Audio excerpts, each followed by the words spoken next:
할렐루야. 이 아침에도 하나님의 말씀을 붙잡고 하루를 시작하는 여러분들이 되시기를 바랍니다. 하나님의 말씀은 창세기 34장 1절부터 4절까지 같이 보도록 하겠습니다. 창세기 34장 1절부터 4절까지 말씀을 보도록 하겠습니다. 레아가 야곱에게 낳은 딸 디나가 그 땅의 딸들을 보러 나갔더니 히위 족속 중 하몰의 아들 그 땅의 추장 세겜이 그를 보고 끌어들여 강간하여 욕되게 하고 그 마음이 깊이 야곱의 딸 디나에게 연연하며 그 소녀를 사랑하여 그의 마음을 말로 위로하고 그의 아버지 하몰에게 청하여 이르되 이 소녀를 내 아내로 얻게 하여 주소서 하였더라. 아멘. 네, 오늘 말씀은 창세기 34장의 말씀은 디나 강간 사건입니다. 굉장히 충격적인 사건이죠. 야곱이 약복 강가에 이제 이르러서 하나님 앞에 기도하고 그리고 하나님의 응답을 받아서 에서 형과의 어떤 그 갈등을 이제 막 해결했거든요. 하나님과 약복 강가에서 기도로 단판을 지어가지고 에서 형과의 어떤 갈등의 문제를 해결했단 말이에요. 근데 이제 에서 형이 같이 가겠다, 동행하겠다 하는 거를 이제 다 돌려보내고, 이제 한시름 났구나. 이렇게 하고 나서, 야곱은 이제 숫곳에 이릅니다. 숫곳은 이제, 어, 요단강을 건너기 직전이에요. 이제 아직 가나안 땅에 들어가지 않은 곳이죠. 그 숲곳에 이르러서 일단은 우릿간을 짓고 가축을 이제 거기다 가두고 잠시 쉬어가는 시간을 가져요. 그런 다음에 세겜 성읍에 이제 이르게 됩니다. 쉬었다가 다시 이동을 해서 세겜 성읍에 이르게 돼요. 세겜 성읍은 예루살렘보다 좀 북쪽에 있는 땅입니다. 그런데 요단강을 건넜기 때문에 가나안 땅의 북쪽 지역이라고 볼 수가 있죠. 그 지역에 이제 들어가게 된 거예요. 드디어 가나안 땅에 입국을 하게 된 거예요. 얼마나 이 잔치를 벌일 일입니까? 하나님의 말씀이 성취된 것 아닙니까? 그렇게 기다려왔던 그 가나안 땅에 들어간 거 아닙니까? 너무 기쁘잖아요. 그런데 또다시 문제가 생기는 거예요. 어떤 문제가 생겼냐?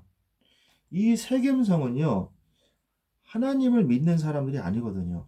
희위 족속들의 이 성이란 말이에요. 그러니까 이 사람들만의 하나님을 떠난 문화가 이미 형성되어 있는 거예요. 가나안 땅에. 그래서 가나안 족속, 헷 족속, 희위 족속, 여부수 족속, 브리스 족속 이렇게 쭉 나오지 않습니까? 그 중에 이제 한 족속인 거예요. 7족속 31왕 이렇게 나오지 않습니까? 그 중에 이 세겜성이 있는 건데 그 세겜성 바로 앞에 이제 양의 무리를 치고 이제 텐트를 친 거죠. 그래서 그 세겜성 앞에서 그냥 친 것이 아니라 세겜성의 하몰의 아들들의 손에서 베크시타에 샀어요. 그 밭을, 그 땅을 샀어요. 임대료를 낸 거죠. 그리고 거기서 제단을 쌓고 엘 엘로헤 이스라엘. 이스라엘은 하나님은 이스라엘의 하나님이십니다. 이렇게 고백까지 했단 말이에요. 모든 게 다 완벽했어요. 이럴 때 조심해야 돼요. 이럴 때. 모든 게 다 완벽할 때 더 긴장해야 됩니다. 여러분의 인생에 모든 문제가 다 쫙 풀리잖아요. 그러면요. 더 하나님 앞에 나아가야 돼요. 더 긴장하고 더 나를 겸비해야 돼요. 그래서 나의 부족한 면이 무엇인가? 나는 지금 하나님의 말씀과 뜻대로 가고 있는가? 잘 봐야 돼요. 분명히 그렇습니다. 성경은요, 사실 문제와 사건의 연속입니다. 왜 그러냐? 하나님이 알려주시려고 그러는 겁니다. 뭘 알려주시냐? 우리의 인생도 그렇다는 것을 알려주시기 위해서 그렇게 하시는 것이거든요. 그래서 우리는 항상 겸비하면서 하나님의 말씀으로 우리를 컨트롤하면서 셀프 컨트롤하면서 하나님 앞에 쭉 나가는 거예요. 그거를 깨면 안 됩니다. 사실은 야곱이 할 수 있는 건 다 했어요. 뭐냐? 제단도 쌓았잖아요. 드디어 이제 막 계속 이동하다가 가나안 땅에 이제 들어갔지 않습니까? 그러니까 이제 하나님 앞에 예물을 드리고 제사를 하기 위해서 예배를 드리기 위해서 제단을 쌓고 이스라엘 하나님은 이스라엘 하나님입니다라고 고백을 하는 신앙 고백까지 했단 말이에요. 그런데 어디에서 문제가 터졌냐? 레아의 이 막내, 레아 부인으로부터 얻은 자식들 중에서 제일 막내 디나가 있었단 말이에요. 유일하게 딸이죠. 그러니까 아들 다 아들이야. 그런데 딸이 딱 한 명 있는 거예요. 그러니까 얼마나 귀여움을 받고 얼마나 사랑을 받고 얼마나 이 귀하게 컸겠습니까? 근데 그 딸이요. 결국 사고를 친 거예요. 세겜성의 문화를 잘 모른 거죠. 처음 접하는 문화 아니에요. 그죠? 바단 아람에서 살다가 가나안 땅에 입국하면서 가나안 땅의 문화와 충돌이 일어난 거예요. 세겜성의 문화는 어땠냐? 돌아다니다 보니까 저 여자 예쁜데? 그럼 어떻게 해요? 일단 꼬셔가지고 살살 유인해서 강간하는 거예요. 강간을 해서 야, 너 나랑 같이 살자. 나랑 부인하자. 내 아내가 되라. 이런 문화인 거예요. 정말 어이가 없죠. 이스라엘의 문화는 어땠습니까? 그렇게 이 이방 민족들과 피를 섞지 않기 위해서 먼 길을 떠나가지고 바단 아람까지 가가지고 아브라함도 거기서 왔고 그리고 이삭도 거기서 데려왔어요. 종을 시켜가지고. 그리고 야곱도 거기에서 그 친척으로부터 데리고 왔단 말이에요. 혈통을 굉장히 중요시 여긴단 말이에요. 아무 여자나 그냥 자고 예쁜데 그리고 뭐 자고 저 여자도 예쁜데 또 데려와서 자고 이런 문화가 아니라는 거죠. 성경은 그런 문화가 아닙니다. 이 정부인은요 제대로 이렇게 혈통 이 가문을 유업을 이을 자는요 굉장히 정성을 들여서 이게 며느리 될 사람을 부인 될 사람을 얻는단 말이에요. 근데 뭐 세겜형 사람들은요 굉장히 즉흥적이죠. 그리고 굉장히 터프하죠. 그리고 굉장히 무례하죠. 이런 게 어디 있습니까? 말도 안 되죠. 이거는 전쟁 날 일이거든요, 사실은. 그런데 야곱이 딱 보니까 우리 수가 부족해. 야곱이 벌써 머리가 탁 돌아간 거죠. 딱 보니까 사이즈를 보니까 우리 수가 부족해. 이거 싸우면 우리가 밀리게 돼 있어. 그리고 여기는 저기 어웨이잖아요. 홈그라운드잖아요, 세겜성은. 그러니까 지형 지물을 다 알 거 아니에요. 이거 싸우면 질 거란 말이에요. 그러니까 일단은 가만히 있습니다. 가만히 있는데 이 오빠들이 너무 화가 난 거죠. 오빠들이 너무 화가 나가지고 뭐라고 얘기를 하냐. 13절에 보니까 야곱의 아들들이 세겜과 그의 아버지 하몰에게 속여 대답하였으니 이는 세겜이 그 누이 디나를 더럽혔습니다. 더럽혀졌다고 생각하는 거예요. 굉장히 이 모든 이 야곱의 이 족속에 대한 굉장한 수치거든요. 그러니까 거짓말로 꾀를 내 가지고 말을 합니다. 우리가 뭐 재산 필요 없다. 보물 필요 없다. 우리는 할례 받지 않은 민족이랑은 절대 섞일 수가 없다. 그러니까 너희들이 모든 남자는 다 할례를 받아라. 성문을 오가는 왔다 갔다 하는 모든 남자는 할례를 받아라. 그러면 우리가 너희들과 이제 소통하겠다. 이렇게 얘기합니다. 그러니까 이 사람들이 얼마나 무식하냐. 좋다. 막 이러는 거예요. 이방 민족에 대해서는 어떤 경계심을 전혀 갖지 않는 거예요. 그냥 막 받아들이는 거죠. 이게 세상의 문화거든요. 좋고 그름을 따지지 않아요. 예? 이게 정말 선한가 악한가 이걸 따지지 않아요. 그냥 내 감각적으로 좋으면 받아들이고 내 감각적으로 싫으면 그냥 뱉어버리는 거죠. 그냥 무시하는 거죠. 이게 바로 쾌락 문화거든요. 우상 문화고요. 그래서 이런 것들이 이제 들어가니까 그래 아내로 준다면야 뭐 까짓 거 그래 니들 문화 받아들여 줄게. 그래서 가서 얘기하면 야 저 민족들 엄청 돈이 많다. 저 양떼 봐라 어마어마하다. 저들하고 우리가 합치면 다 저게 우리 거 되는 거 아니냐. 우리 할례만 받으면 된단다. 돈도 요구하지 않더라. 보물도 요구하지 않더라. 그냥 우리 할례만 하자. 그러면 다 우리 거 되는 거다. 저들의 딸들을 우리가 가져가고 우리의 딸들도 저들에게 주고 우리 한민족이 되는 거다. 그럼 다 우리 거 되는 거다. 이러면서 이들을 설득하는 거죠. 그래서 결국 어떻게 됩니까? 이들이 이제 걸려들은 거예요. 22절에 우리 중에 모든 남자가 그들이 할례 받은 같이 할례를 받아야 그 사람들이 우리와 함께 거주하여 한민족 되기를 허락할 것이라. 그러면 가축과 재산과 그들의 모든 짐승이 우리의 소유가 되지 않겠느냐. 이렇게 말을 하죠. 자, 그래서 24절에 그 모든 남자가 할례를 받으니라. 자, 이제 할례를 받으니까 드디어 때가 된 거예요. 드디어 때가 됐습니다. 그래서 제일 아픈 제3일에 아직 그들이 아파할 때에 야곱의 두 아들 디나의 오라버니 시므온과 레위, 그러니까 베냐민이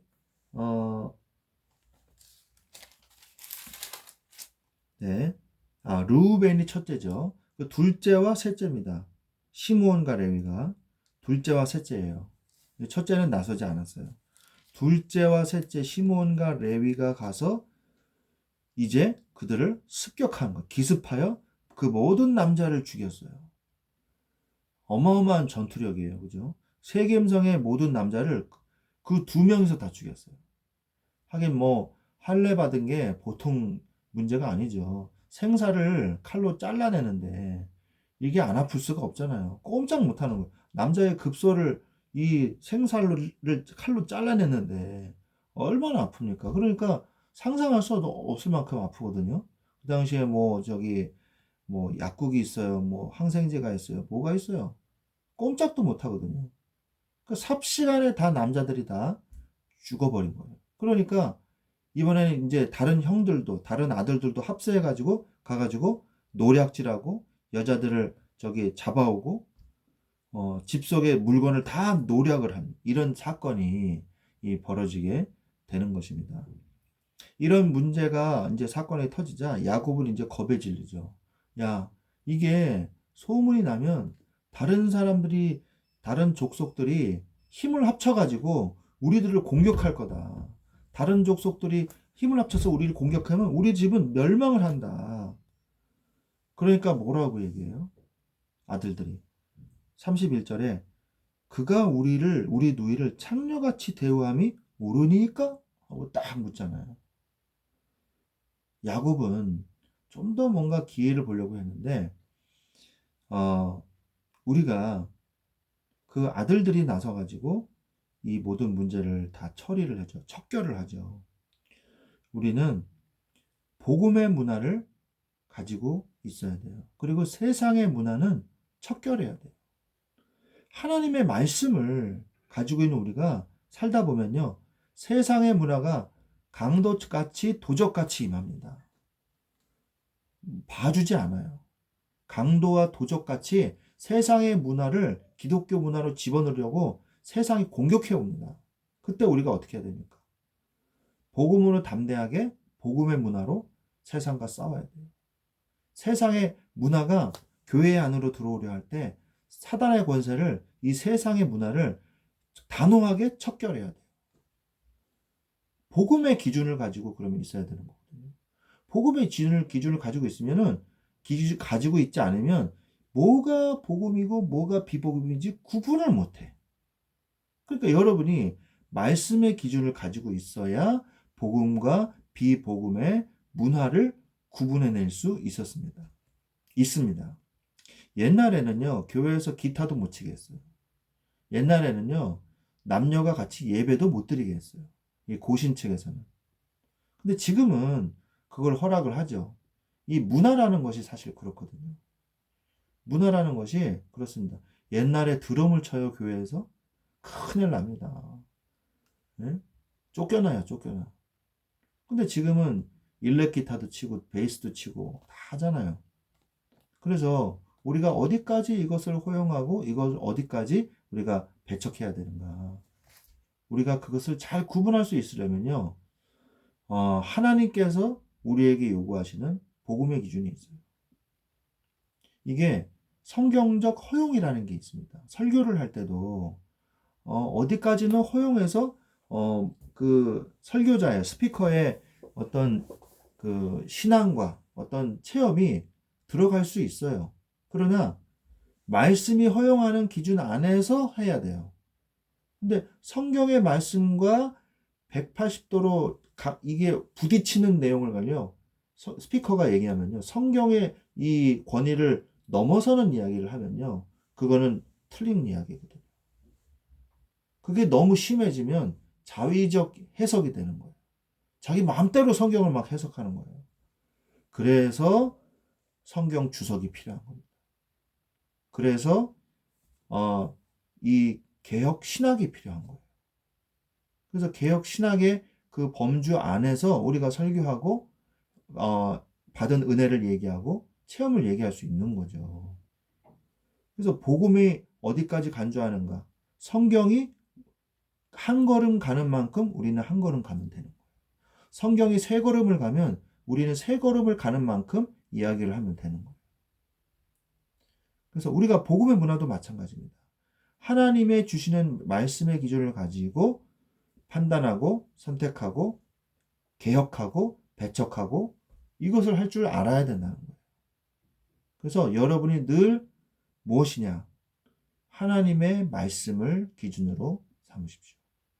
그리고 세상의 문화를 복음의 문화로 정복할 줄 아는 이 복음의 전도자가 되시기를 바랍니다. 우리가 그것을 잘 구분할 수 있어야 돼요. 성경의 기준이 돼야 됩니다. 제가 그 중고등학교 시절에 그 대예배당에서 찬양 집회를 하려고 그랬어요. 그래서 계획을 하고 추진을 하고 있는데 어떤 그 집사님이요. 여기서 하지 말라는 거예요. 그래서 왜 못하냐? 우리 여기서도 다 하고 그러는데. 근데 내 개인적인 신앙은 이러면서 대예배당은 하나님이 계시는 곳이기 때문에 항상 조용하고 거룩해야 된다. 이 난잡하게 드럼을 치고 막 일렉기타를 치고 찬양 집회라고 이런 걸 하면 안 된다고 난 생각한다. 그러니까 지하로 가라 이러는 거예요. 그래서 제가 어이가 없어서 제가 고등학교 2학년이었어요. 그런데도 판단이 되더라고요. 어이가 없어서. 지금 하나님이 예배당에만 머물러 계시는 그런 곳이 아니에요. 이게 어디에서 온 거냐면은 불교 세계관에서 오는 거거든요. 대웅전 뭐 이런 거. 그런 게 아니거든요. 하나님의 말씀은 그런 게 아닙니다. 우리가 복음에 눈을 떠야 돼요. 자꾸 옛날 신앙으로 돌아가고 무속 신앙으로 돌아가고 이 우상 신앙으로 돌아가고 이렇게 하거든요. 그 제사도 마찬가지예요. 제사 지내던 분이 예배를 드리게 됐어요. 예수님을 믿고. 그래가지고 이제 예배를 딱 드리려고 하는데 갑자기 목사님 잠깐만요. 그러더니 음식을 이렇게 조금씩 주워가지고 문 밖에다가 이렇게 놓고 문 밖에다가 이렇게 놓더라고요. 그 왜 놓는지는 저는 잘 이유를 모르겠어요. 아무튼 그렇게 하는 거래요. 그래서 그런 거 필요 없다. 우리가 귀신이 와서 음식을 먹으라고 그렇게 할 필요는 없다. 우리가 중요한 거 뭐냐? 하나님 앞에 감사 예배를 드리는 거다. 명절에. 그리고 돌아가신 분을 추도하면서 그 사람에게 예배를 드리는 건 아니고 추도하면서 하나님께 예배를 드리는 거다.